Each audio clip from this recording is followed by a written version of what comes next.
En route vers la présidentielle, tous les après-midi, un éditorialiste vient nous raconter les coulisses de la campagne et le décryptage est signé le lundi. Laetitia Krupa. Bonjour Laetitia. Bonjour Steve, bonjour à tous. De vous retrouver, vous êtes journaliste politique à France Info et Public Sénat. Cette semaine, Laetitia, vous nous parlez du naufrage annoncé de la primaire populaire qui a clos hier soir à minuit ses inscriptions. Elle comptabilise précisément 467 000 participants. Pourquoi un naufrage annoncé ? On peut dire aussi un naufrage programmé ou prévisible, c'est comme vous préférez. Steve, vous avez en tout cas l'idée. Et avant de vous l'expliquer, je vous en rappelle quand même le principe de cette primaire populaire de jeudi à dimanche. Les participants vont devoir noter 7 candidats retenus et le gagnant sera celui qui aura la note la plus élevée, sauf qu'il y a quand même un petit problème fondamental dans ce mode de scrutin. Seuls 4 candidats sur les 7 ont accepté de concourir dans cette élection citoyenne. Il y a 2 inconnus, Anna Aguet-Portery et Charlotte Marchandise. Le député européen Paul Larouturou, qui avait entamé une grève de la faim, souvenez-vous, justement pour que la gauche accepte de s'unir.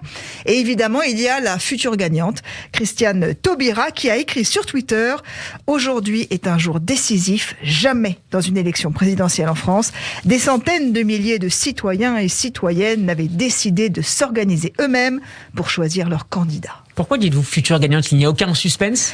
Honnêtement, il y a un tout petit suspense, car tout peut toujours arriver dans une élection, on le sait, mais on a quand même l'impression que cette primaire a été façonnée pour mettre en orbite Christiane Taubira, lui donner un semblant de légitimité populaire au cas où elle en manquerait.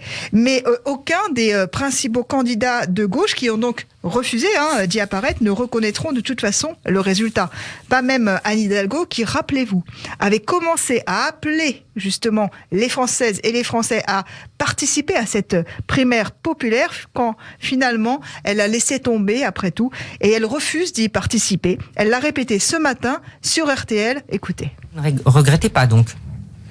Regrettez quoi, cher Alba Ventura ? De ne pas y participer. De fait, mon nom y figure, comme celui de Jean-Luc Mélenchon ou celui d'Yannick Jadot, qui ne veulent pas y participer. N'y figure pas d'ailleurs celui, par exemple, de Fabien Roussel, qui aurait pu y figurer. Donc non, je ne regrette pas. Et d'ici là, les organisateurs de la primaire ont menacé de faire barrage aux candidats de la gauche pour les empêcher d'avoir leur parrainage, mais tous les ont déjà, non ? C'est impossible de le confirmer. On sait qu'Anne Hidalgo, qui pourtant est à 3,5%, 3,5% dans le dernier sondage Ipsos, elle a déjà dit, c'est bon, j'ai toutes mes signatures, j'ai même largement dépassé les 500. Mais pour les autres, on n'a pas encore le nombre définitif. Et c'est vrai que ces tentatives de blocage, on les a apprises comment ? Par une vidéo, je ne sais pas si vous l'avez vue, tournée sur les réseaux sociaux. Un des organisateurs de cette primaire populaire, en fait, disait qu'il fallait bloquer, tout faire pour que les candidats de la gauche dite traditionnelle n'aient pas leur parrainage, puisqu'ils n'acceptaient pas de participer à cette primaire populaire. Et puis, il a même dit qu'il fallait tout faire pour finalement les dénigrer, notamment sur les réseaux sociaux, afin d'empêcher qu'ils obtiennent leur prêt bancaire. Donc, vous voyez, ça va quand même loin. Donc, l'idée des organisateurs, elle est vertueuse à la base, on est d'accord. Forcer la gauche à s'unir derrière un seul nom. Pourquoi ? Pour gagner. Mais elle est pourrie dans l'os, car les procédés sont pour le moins discutables. Ça fait au minimum mauvais genre et au maximum, ça augure du pire. C'est simple, Steve. La gauche en France ne représente plus que 25% des Français, toutes tendances confondues, de LFI, PC au PS. Et comme les candidats partent en ordre dispersé, vous comprenez pourquoi je vous parlais au début de cette chronique de naufrage annoncé. Et pour ceux qui ne seraient pas encore convaincus, il y a un autre rebondissement dans cette situation très chaotique. Écoutez ce que disait François Hollande, qui était devant une classe de lycéens. C'est la caméra de France 3 qui a capté cet échange. François Hollande, l'ancien président de la République. Pour l'instant, je ne suis pas candidat, tu as remarqué. Mais comme ça ne va pas bien, c'est vrai que... On pourrait se dire, est-ce qu'une candidature de plus serait utile ? Je ne sais pas. Je ne pense pas, d'ailleurs. J'ai les mêmes idées qu'avant, donc je continue à les défendre. Et un ancien président peut très bien refaire de la politique et c'est arrivé être candidat à l'élection présidentielle. Est-ce que vous allez prendre une décision bientôt ? Je pose la question. Je vais en tout cas prendre la parole bientôt. Quel suspense. François Hollande va prendre la parole bientôt. Ira-t-il ou n'ira pas-il, hein? On verra. On verra bien. Ce matin, en tout cas, Anne Hidalgo a dit qu'elle était en lien avec lui et qu'elle pensait que c'était une blague. Et qu'il avait beaucoup d'humour. Oui, elle pensait que c'était de l'humour. Alors, une petite source me dit que quand même, peut-être qu'il aurait envie d'y aller. Vous n'y croyez pas, moi non plus, mais c'est en tout cas ce qu'il fait fuiter, ce que son entourage fait fuiter. Pour Arnaud Montebourg, c'est clair, il a retiré sa candidature. On ne sait toujours pas s'il va soutenir Christiane Taubira. Ça aussi, ça avait fuité avant son annonce.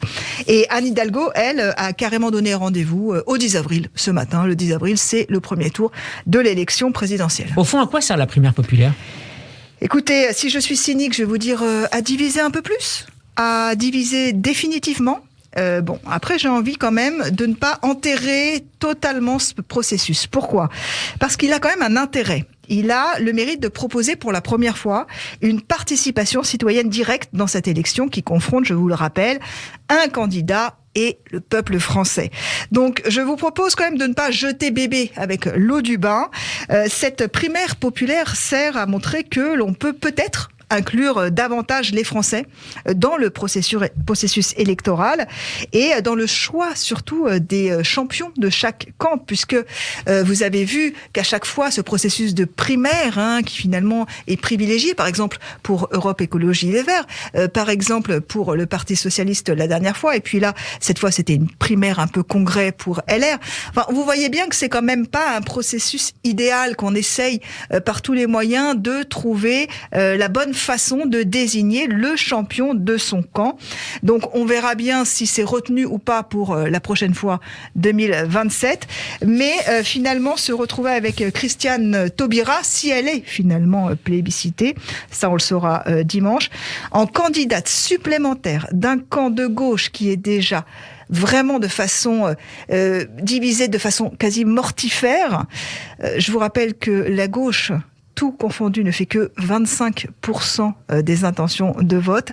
C'est un aveu d'échec. Merci beaucoup, Laetitia Crépin. On peut réécouter votre chronique en podcast sur radioj.fr et en vidéo sur notre page YouTube. Nous serons demain en compagnie de David Revaud-Dallon du Journal du Dimanche. Bonne semaine et à lundi. Bonne semaine. Radio J en route.